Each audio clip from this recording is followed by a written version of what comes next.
Thank you very much for, I thank the CNI for inviting me to this session. The subject is infrastructure development and how to attract private investment in the infrastructure sector. Now, infrastructure sector is the prerequisite for growth and development. Without infrastructure, there can be no development, because it is the infrastructure that raises productivity, that raises division of labor, that raises specialization, and also at the same time for inclusive development as well as for shared prosperity. Infrastructure development is very important for a country like Nepal because of its impact on the vast number of people, vast majority of people who have no access to economic services for lack of basic infrastructure. Even the quality of the social sector, the productivity of the social sector like health and education cannot increase without the existence of basic infrastructure. In fact, in the early 90s, when I was in the Planning Commission, we had a great debate with the World Bank. We had differences. There was a report of road sector development in 1993 by the World Bank, which questioned the government priority to develop, north-south corridors, because almost all parts of northern Nepal and mid-hills had no access to road. The priority of the country, priority of every region, whenever you go there, we were in politics, of course. Everybody wanted, every household wanted road connection, road access to their villages. So the government prioritized road development, infrastructure development, but the World Bank was saying that they are not financially viable. Their priority should, therefore, their recommendation was the priority should be on the maintenance of existing network and quality, and on for rural access, trials, development of trials, and for mechanical transport, you must have helipads like that, and suspension bridges like that. Eventually, we started developing, as Mr. Chaudhary mentioned, as you are all aware, we made a big break in the economic policy in the 90s by opening up the economy to private sector with government emphasis on social sector as well as infrastructure development. We opened up even those sectors which were regarded as commanding heights, natural monopolies for the government, to private sector also, like the hydropower in the civil aviation sector, in the hydropower, in power generation and other sectors. Telecommunications were made open to private sector, and the government emphasis was on hydropower, on infrastructure development. Eventually, World Bank also agreed with the position taken by Nepal, and at the later part of the 19th century, they started supporting road development connecting northern Nepal with southern Nepal. So we used all sorts of means to develop infrastructure in those days. Like in the 1990, the total road network in Nepal was about 7,000 kilometers. Now it is about 90,000 kilometers. We used local government, national government, and we even made use of the Nepal army to develop road access in remote region, particularly in northern region where private contractors were difficult to find. So as a result of that, there has been a very good progress in developing the network, but the quality is very poor because most of the road network in Nepal is fair weather because built by local government, district authorities, local users committee, and that only about 20,000 is black-topped, all weather. Rest of the roads are not all weather. So the real challenge at the moment is how to raise the quality of infrastructure how to upgrade the infrastructure, how to upgrade our roads, and how to expand the electricity sector, power generation sector. As I said before, the power sector development was made open to private sector also, as a result of which now about more than 50% of the power generation in Nepal is done by the private sector institutions, private sector companies. This is a good development. So now the challenge, what is the challenge now? The challenge is how to attract private investment now, and how to raise the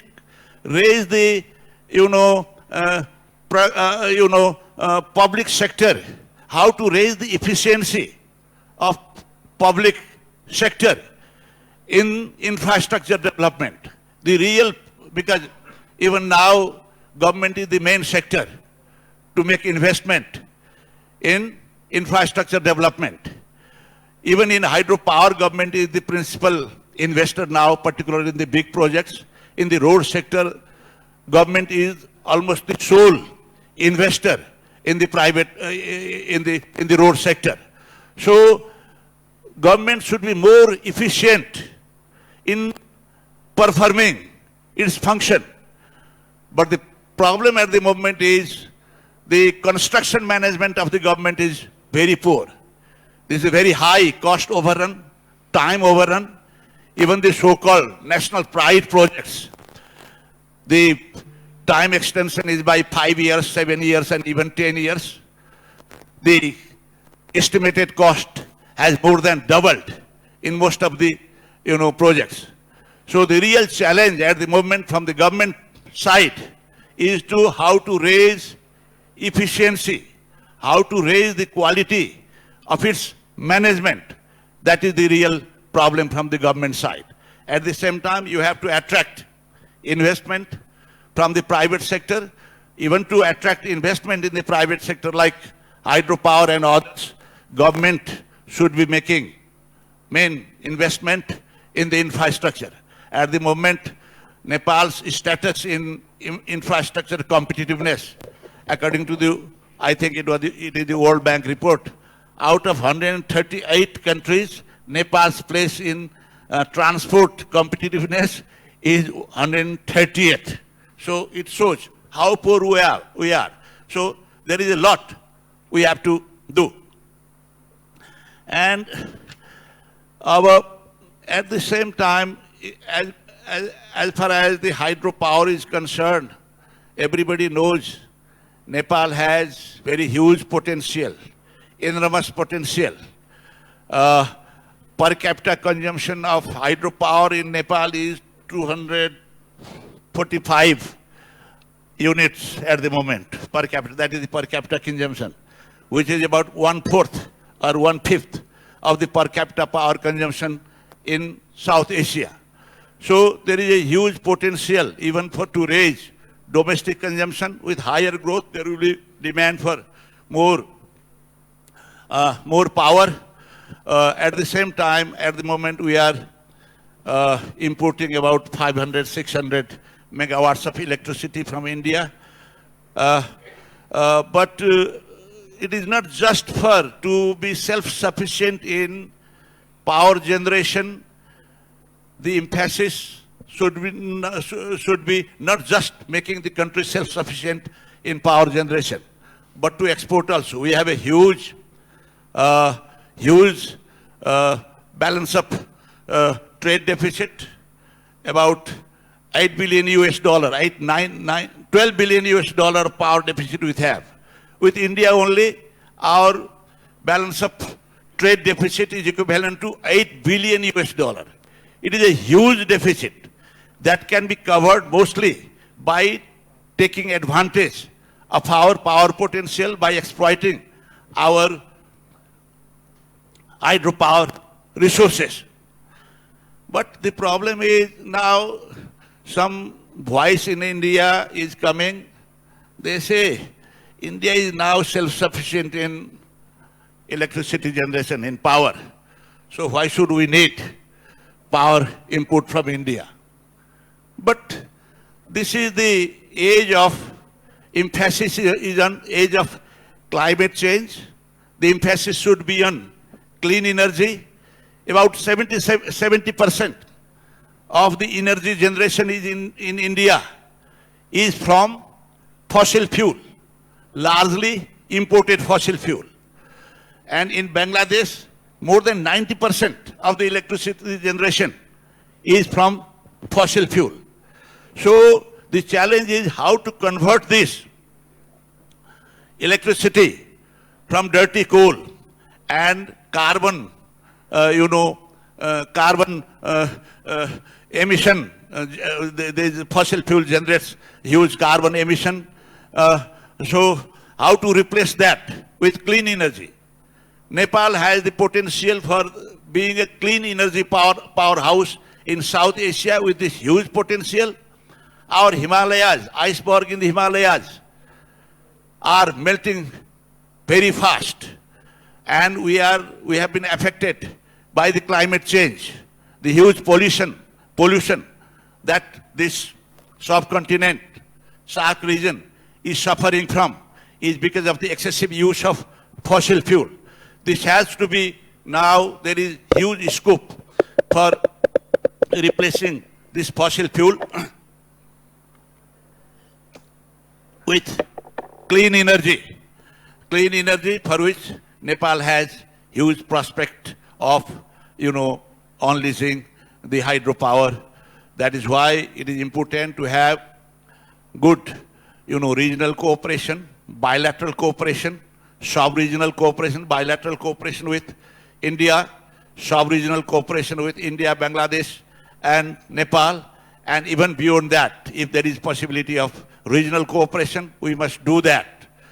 And we recently, during the SAARC summit in 2015, I think, 15 or 14, in Nepal, we have signed the, agreement on SAARC cooperation on energy, which allows, transmission lines, grid connection within the region. That opens up the door for huge market of Nepal's, energy prospect in future. That is where the emphasis should be given. As you are aware, this is the age of SDGs, Sustainable Development Goals. One of the goals of SDGs is sustainable and affordable energy. And this is what Nepal can generate. And there must be a regional cooperation on the issue. And fortunately, we recently signed, a few years back, signed agreement with India for grid connection, and also with Bangladesh. Bangladesh has agreed to import power from India via, power from Nepal via Indian territory. This is a very good development that is taking place. So it is in this sector that we have to invite more and more private sector investment. Mere government investment is not possible, will not be sufficient, will not suffice. So you have to mobilize sources, capital investment from all possible sources, and including the private sector, international money market. And in this connection, there are a few things that must be taken care of, that must be addressed.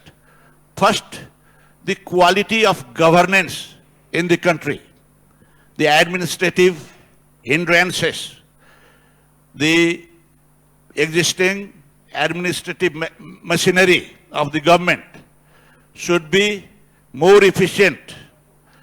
There must be promptness in decision making, quick decision making, timely decision making, and this should be investment friendly. But at the moment there are complaints that the various facilities given by the government by law has not been enforced properly. I am complaining. During my time as finance minister, I had declared that the although, in power, in electricity, we don't impose VAT, but electricity companies, independent power producers, they have to pay VAT on their, construction, on their, when they build up power projects. So I announced that we will reimburse the VAT equivalent to 5 million rupees per every megawatt. After the project is completed, government will reimburse the VAT paid by them in course of their the construction. But many independent power producers complain that that has not been strictly enforced. I have not got the reimbursement. So this is the problem. And many people get the license, but they are not allowed to, start operation in time. Like Mr. Chaudhary mentioned, he got the license for, telecommunication company few years back, but he has not been allowed to start construction, to start operating the, company. So the quality of government, the administration, there must be reforms in administration. The quality of governance must be emphasized. And also, in terms of prioritization also, what is the felt need? That is very important. That is the felt need. We talk highly of, railway connection from, from Sigatse to Kerung to Kathmandu in 3 years, in 5 years, there will be train connection from China to Nepal. From Sigatse to Kerung, it will take another 5 years to Kerung. From Kerung to Rasuagadi, it will take a couple of more years. From there, there has been no detailed feasibility study as yet. Whether the project is bankable or not, it is not known. There has been no serious techno-economic study. But even then, the government is announcing it will be built within a period, this period. And who is financing, how it is financing, whether it is bankable or not, nobody has started. So what is the felt need? First of all, the government should be responding to the felt needs. At the moment, the felt need is to make the whole country accessible by road in all seasons, 12 months, not fair weather, all weather road connecting all parts of the Nepal so that we can take advantage of all the development potential throughout the country. And also it will contribute to the development of balanced regional development. For balanced development, regional development also, road access to all parts of the country is necessary, and upgrade the existing highways and others for better. And when the demand comes, when it is justified by future traffic, then you need railway connection also. But this must be justified in economic terms, in technical terms, by demand situation. So, in terms of sequencing of project development, they must be very careful based on the techno-economic appraisal and its payback potential, so that investment is covered within a given time. So this is very important. Choice of projects, sequencing of projects, and improving the quality of governance, it is very important. Other factor is improving the productivity factor of the country. In Nepal, unfortunately, the factor productivity is one of the lowest. It is the lowest in South Asia. Factor productivity, overall factor productivity is low. So I say the emphasis should be on improving the work culture, work discipline, improving the factor productivity. When you see higher factor productivity, that is one reason how that will be one incentive to attract foreign capital. Although Nepal is a poor country, people and we say the wage level is very low. That is true. But if the productivity is low, then this should be a disincentive. So the emphasis should be on improving factor productivity. This is very important. Another aspect with respect to hydropower is unbundling the Nepal Electricity Authority. At the moment, NEA performs both role as a regulatory body and at the same time as a production body and as well as a distribution institute. So we have been talking, we announced that there will be unbundling of NEA. Now it is a regulatory role, regulatory body will be separate from a distribution body, and transmission, there will be 3 units. But it is yet to take place now. It is to enact and implemented appropriate act must be legislated, and then it must be, it must materialize in action also as soon as possible, because there would be conflict of interest. When you are regulating, at the same time, you are producing and competing with private sector, independent power producers, there could be definitely conflict of interest. This must be avoided, and although the government is committed to unbundle NEA, theoretically it must happen in action also as soon as possible.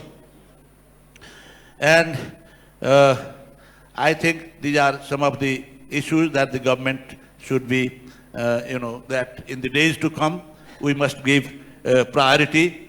And as I said, public sector projects are not efficiently implemented. Cost is very high.